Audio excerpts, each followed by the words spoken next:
Pregnancy के time पर हर ladies के मन में बहुत सारे सवाल रहते हैं, स्पेशली ब्रेस्ट फीडिंग से रिलेटेड।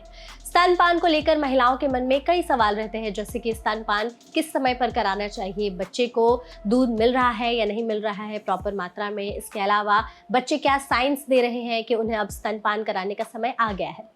तो इन सभी सवालों के जवाब आपको आज के इस वीडियो में डॉक्टर एस सुजीत देने जा रहे हैं। कुछ ऐसे टिप्स भी देंगे, अगर आप नई माँ हैं तो आपके लिए ये टिप्स बेनिफिशियल हो सकते हैं ब्रेस्ट फीडिंग से रिलेटेड। तो पहले आप उनकी ये वीडियो देखिए।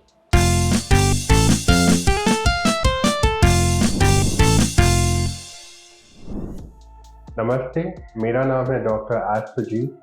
मैं पीडी हिंदुजा हॉस्पिटल में कंसल्टेंट गायनेकोलॉजिस्ट। आज हम ब्रेस्ट फीडिंग और डाइट के बारे में बात करेंगे। हमें ये तो पता है कि ब्रेस्ट फीडिंग इम्पॉर्टेंट होता है मदर और बेबी के बॉन्डिंग के लिए, और ये बेबी की इम्यूनिटी के लिए इम्पॉर्टेंट है, मदर की इम्पॉर्टेंट हीलिंग के लिए काम आता है। बट डाइट एक इम्पॉर्टेंट पार्ट प्ले करता है इस एंटायर प्रोसेस में। जब हम सोचते हैं डाइट, वाटर इनटेक सबसे अहम होता है। वाटर इनटेक जो है ये इम्पॉर्टेंट इसके लिए है क्योंकि जो मदर का मिल्क है, अराउंड 85% जो वाटर आता है मिल्क में इज़ फ्रॉम द मदर। तो इसके लिए अगर मदर का वाटर इनटेक ज़्यादा नहीं हुआ या कम हो गया तो मदर का मिल्क फॉर्मेशन कम हो जाएगा। इसकी वजह से यूरिन इन्फेक्शन हो सकता है, कॉन्स्टिपेशन हो सकता है, और मदर को इन जनरली थोड़ा वीक लगेगा, थोड़ा मूड इश्यूज होने लगेगा। तो ये बहुत ज़रूरी है कि एक मदर समझे कि एटलीस्ट 2.53 लीटर का वाटर इनटेक पूरे दिन में होना चाहिए जब वो ब्रेस्ट फीडिंग कर रही है। इसके अलावा खाना बराबर होना चाहिए, बैलेंस डाइट होना चाहिए, सप्लीमेंट्स जो लेने चाहिए। जो हम सुनते हैं कि कैफीन या तो कॉफ़ी या चाय नहीं लेना चाहिए या अल्कोहल नहीं लेना चाहिए, ये एक लिमिट तक बराबर है।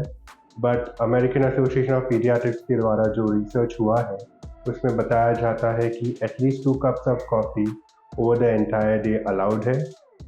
अल्कोहल भी लिमिटेड मात्रा में अलाउड है। बट ये इम्पॉर्टेंट और ये जानकारी ज़रूरी है कि जब भी कोई अल्कोहल का कंजप्शन करता है उसके एटलीस्ट 2 घंटे तक कोई ब्रेस्ट फीडिंग ना हो।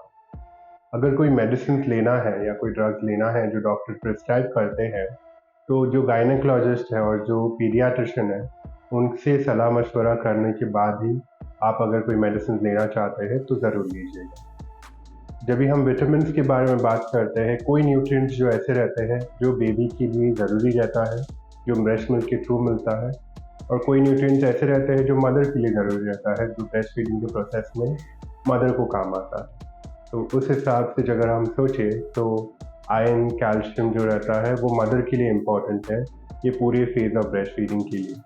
और वाइटामिन जो रहता है, बी कॉम्प्लेक्स और vitamin A, vitamin D, iodine, ये डाइट में ज़्यादा डालना है क्योंकि ये बेबी तक पहुँचे और बेबी के रिक्वायरमेंट्स को पूरा करे।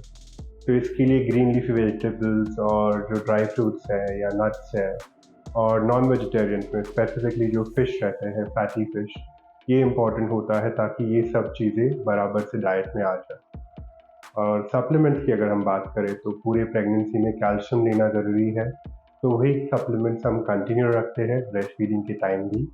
तो कैल्शियम ब्रेस्ट फीडिंग के टाइम ज़रूरी लेना है क्योंकि जो मिल्क में कैल्शियम रहता है वो मदर से लिया जाता है, वो बॉडी से जो ऑब्जॉर्ब होता है वो मदर के बोन से ऑब्जॉर्ब होता है। तो इसके लिए वो रिप्लेनिश करने के लिए कैल्शियम का टैबलेट लेना ज़रूरी है।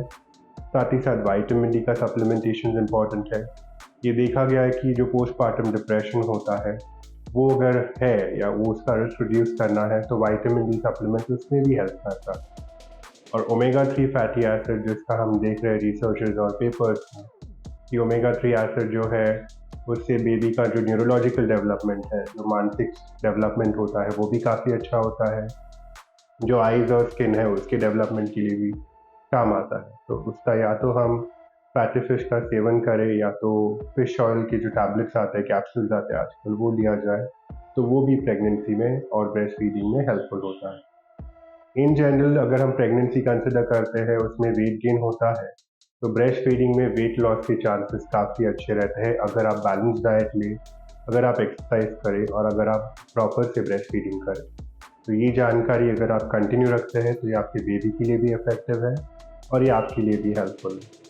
Thank you. तो इस वीडियो में आपको डॉक्टर एच सुजीत ने बहुत ही आसान भाषा में ब्रेस्ट फीडिंग के बारे में बताया, बहुत सारे टिप्स आपके साथ साझा किए कि कैसे आपको ब्रेस्ट फीडिंग के दौरान खुद का भी ख्याल रखना है, बच्चे का भी ख्याल रखना है और इस दौरान आपको क्या नहीं करना है और क्या करना है। आई होप आपके लिए ये वीडियो इन्फॉर्मेटिव रही होगी, स्पेशली नई माओ के लिए, क्योंकि उनके मन में ब्रेस्ट फीडिंग से रिलेटेड कई सारे सवाल होंगे। ऐसे और भी वीडियोस के लिए आप हमारे चैनल NBT लाइव को सब्सक्राइब करना मत भूलिएगा।